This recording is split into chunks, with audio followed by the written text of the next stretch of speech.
Lanka's experience with the devastating Easter Sunday attacks of 2019 has shown, this problem too is not one that can be contained to any specific locality.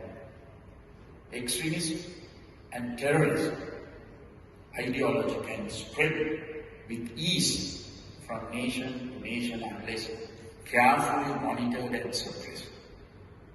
The only way to do this is through intelligence sharing and other forms of intergovernmental action, which I strongly advocate for.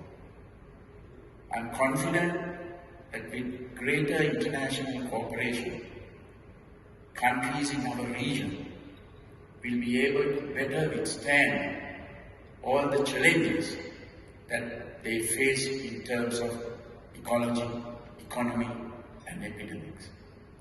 I trust that over the forthcoming sessions, participants will have fruitful dialogue on these issues.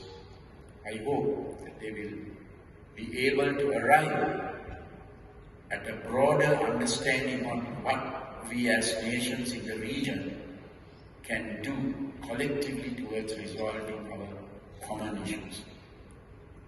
I assure you